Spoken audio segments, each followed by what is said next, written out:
Okay, it is day 513 off the grid, and today's kind of an odd day. I'm not exactly sure what's going to become of today. Could be going into town, might not be. And I'm doing something here right now that I did not expect to be doing today, because you never expect to be doing things that involve fixing something which has gone faulty. This is the voltage sensitive relay circuit from the A bank of the power room. This is the main charge controller, really.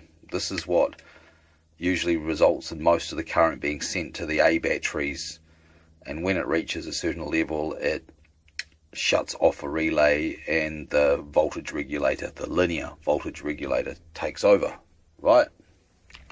Well, yesterday I noticed that the A bank charge was down a bit. Yeah, it was still a pretty shitty day. There was some sun for a wee bit, but not what we would hope for. Today is much better, and according to AccuWeather, we're going to get some good sun all day. I'm sure there'll be a few clouds, a few puffy clouds I can see, but we're going to get a good charge. Oh, and I might as well say about the generator now too. I won a generator last night on Trade Me. It's a small 1 kilowatt, so it's capable of about 700 watts continuously. It's one of those new inverter style generators. Now, I was a bit apprehensive about getting one of those because I thought that, if you put a harsh load on it, it would be very easy to pop the inverter in them, because after all, it's just an inverter connected to it's probably not a DC generator, but it's like a 12 volt alternator in it, or whatever it is in there. But it's basically got an inverter in there. But I'm not going to be using the generator anymore to run the beast for Gaylorning, so I'm going to have to come up with a new solution for that, so the generator won't be under the same stresses that I used to put it under. Learned my lesson, I guess, really. And so this new inverter generator will be very, very quiet, so there's no reason why we can't run it for hours and hours and hours, and they're very efficient on fuel, so I think we'll be better off. And we've pretty much proved that we can actually live in the, 3 weeks to the winter solstice, 3 weeks exactly from today, either 21st or 20 days or whatever. So we're sort of getting into the thick of it now. We'll have bad weather, as we do often in May here, but anyway, I've totally digressed. Anyway, so yesterday I noticed that the A batteries weren't charging very well. And this morning I noticed that they still weren't, and I thought, well, that's odd, they shouldn't be on regulation mode yet, and sure enough, this controller wasn't working. When I went into the shed, it was clear to see. The cooling fan was on the regulator when the batteries needed their bulk charge, so that was not right. So, to cut a long story short, I traced the fault. First thing I suspected, of course, were all the active devices, the transistors. The relay wasn't turning on, so initially you think, oh, relay driver transistor. Nah. Any of the other transistors stuffed? Nah. What could it be? Oh, look. The collector voltage of this transistor is low, like it's stuffed, but it's not stuffed, so what could that be? Could it be that resistor? Because, I don't know, for me, resistors are the last components I usually suspect for faults. Unless they're resistors that I know are handling a lot of power. I mean, that can be a bit different. But signal resistors, you don't really expect them just to die, but that's what happened. And here's the resistor. I haven't got a macro on this. I'll bring it in. At some point it's going to get blurry. It's a 2.2k metal film resistor. I bought it from Dick Smith Electronics years ago. I bought quite a lot of them. Now, metal film resistors are supposed to be more reliable than the carbon film variety, so that is the second resistor of that type I've had to pull out of this charge controller.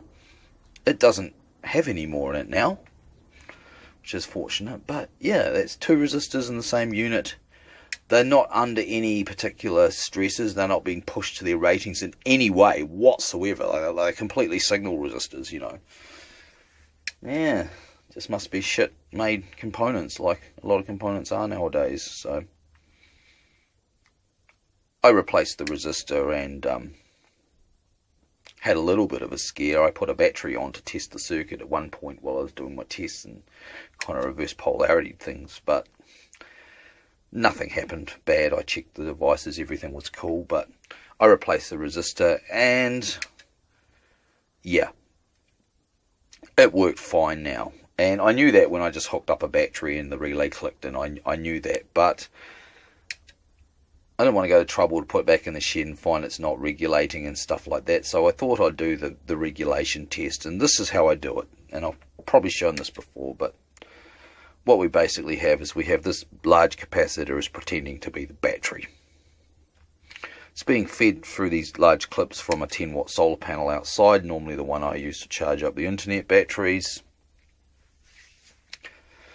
And we've just wired it up how it would be as a switching charge controller. The internal relay in the circuit interrupts the charging current when the voltage gets to the set point and reconnects it when it gets to the bottom set point. And you've been listening to the relay click in and out all through this rant, so you know it's working. Here's the meter.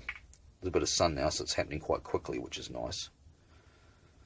So it'll drop to around 12.8, 12.9. It happens so quick the meter doesn't really keep up, and then it gets up to just a little bit above 14. In fact, it's getting up to 14 so fast now it immediately goes down. Of course, that was what an on-off controller will do if that's all you have as your charge controller, which you can have. But this is why this sort of technology is antiquated, because the battery constantly bounces basically between an overcharged state and a not overcharged state if you have a voltage sensitive relay as your only charge controller. It will work as a charge controller, but it's not the best for the batteries, so we're told. But what will actually end up happening is the battery will end up sitting at a voltage which is kind of like an average between the two set points. No matter what you do, that's what always happens with these designs. Now, this is not a problem in the way I use it, because the way I use it is when it hits its top set point, it switches over to a linear regulator circuit, a rather meaty one, which you've seen before. I've done extensive videos on that.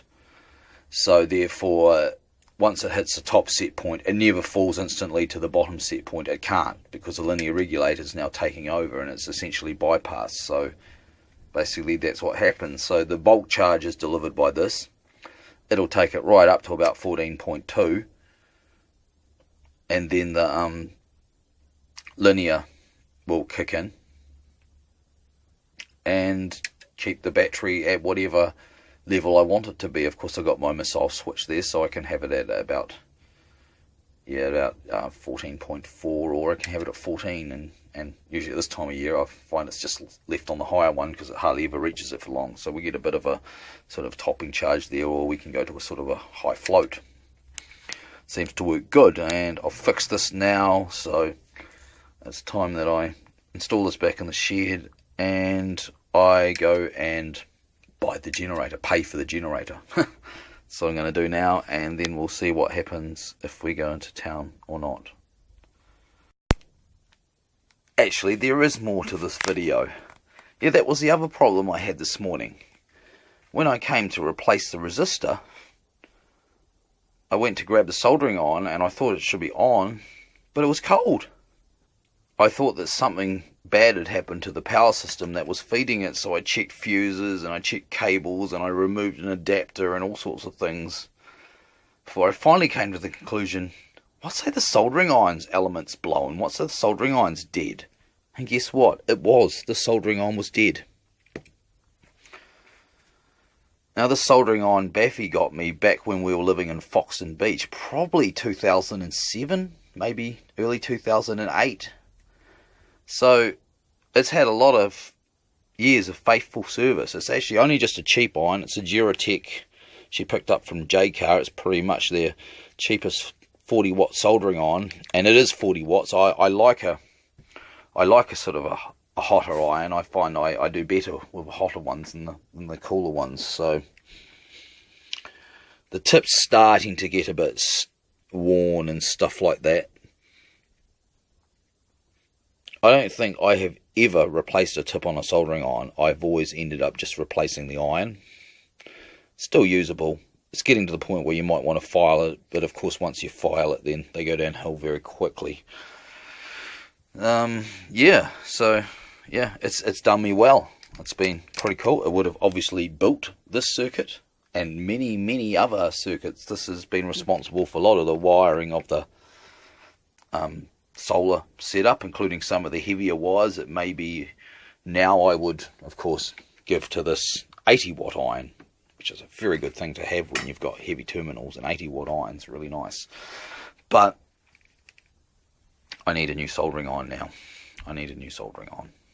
Oh, what did I use to solder that? Well, I used this. Jim gave me this a wee while back. It's actually from Dick Smith. It actually even says Dick Smith on there. It's a temperature controlled soldering iron.